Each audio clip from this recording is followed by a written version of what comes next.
Hello दोस्तों, नमस्कार, आदाब, सत श्री अकाल। आज आप लोग के लिए एक नया केस लेकर के आया हूँ। हर रोज़, हर दिन, हर एक केस नया होता है, क्योंकि हर केस में जो है आपको सिम्टम कुछ नया देखने को मिलता है और डायग्नोसिस करने का आपको मदद मिलता है। यह जो केस जो देख रहे हैं, ये ट्रिप्स का केस है। ये गाय जो है 15 दिन से बीमार है। लगातार इसका इलाज किया जा रहा है। ब्लड, गोबर, पेशाब सारे टेस्ट करवाने के बावजूद भी इसका इलाज किया जा रहा है, फिर भी पशु ठीक नहीं हुआ। अब पशुपालक के द्वारा वीडियो भेजा गया जिसमें इसका जीभ जो है वो बाहर निकल गया। जिस तरह आप देख रहे हैं, पशु लगातार सलाइवा गिर रहा है और वो जो लटका हुआ है, जो आपको लग रहा है कि पुवाल लटका, वो जीभ है।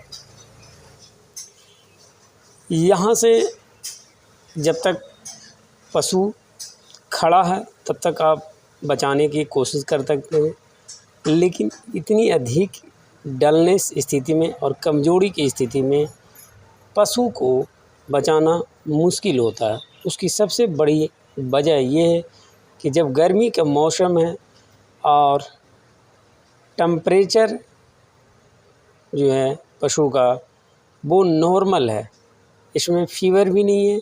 पशुपालक के द्वारा बताया गया कि इसे लगातार ट्रीटमेंट दिया गया और ये सुबह से ही इसका जो जीभ है वो बाहर निकल गया।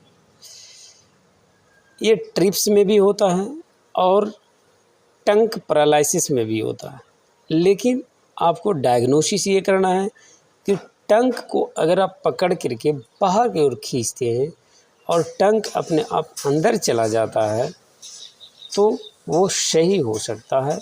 और अगर टंग बाहर ही निकल के रह जाता है, जैसे आप जीभ को बाहर खींचेंगे, अगर जीभ बाहर ही निकला रह गया, पशु अब अंदर नहीं कर पा रहा है, तो वो ठीक नहीं होगा, वो टंग पैरालिसिस में चला जाता है।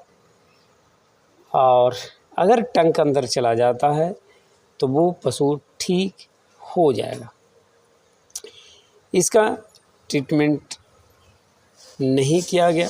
शाम में इसका मेटाबॉलिज्म का इलाज किया गया, मेटाबॉलिक का इलाज किया, और सुबह स्थिति ये होगी कि ये जब देखने के लिए गए तो ये पशु का स्थिति ये पूरी तरह से लेट गई और पशु अभी भी जिंदा है।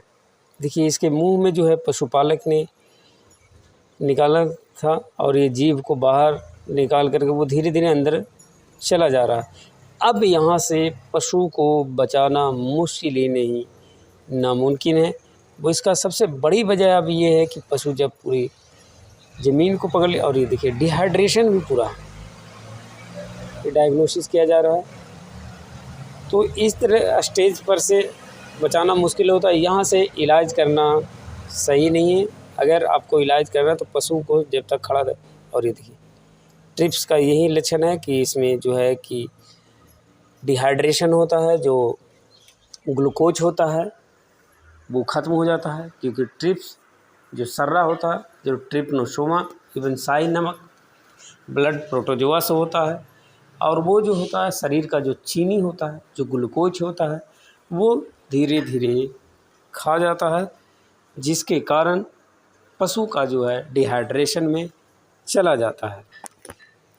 यहाँ से पशु को बचाना मुश्किल है। पशुपालक ने जब ये बताया कि ये ट्रिप्स का केस है, तो यहाँ पशुपालक जो है इंजेक्शन लगवाने के लिए परेशान है, लेकिन यहाँ से आप इलाज करना सही नहीं है। लेकिन जब तक सांस है तब तक की आस है और आपका प्रयास है। लेकिन अगर आप यहाँ से ट्रीटमेंट करते हैं तो पशुपालक को ये ज़रूर बताएं कि यहाँ से बचना मुश्किल है। अगर आप बिना बोले यहाँ से अगर आप ट्रीटमेंट करते हैं तो परेशानी हो सकती है, क्योंकि पशुपालक के ऊपर निर्भर करता है। तो अगर शुरुआती अवस्था में अगर इसे ट्रीटमेंट दिया जाता इस तरह का, तो ये स्थिति नहीं होता। इसमें डायग्नोसिस बहुत ज़रूरी है। मैं बार बार बोलता हूँ कि अगर आपकी डायग्नोसिस सही नहीं है तो पशु में काफ़ी दिक्कत होता है। डायग्नोसिस के साथ साथ आपका ड्रग्स एंड चॉइस भी सही होना चाहिए, क्योंकि ड्रग्स एंड चॉइस भी सही नहीं है तो भी काफ़ी दिक्कत होता है। वो केस लंबे खींचा जाते हैं, जिसका वजह ये होता है कि अगर ड्रग्स डायग्नोसिस नहीं रहने के सही रहने के कारण ड्रग्स चॉइस करने में काफ़ी परेशानी का सामना करता है।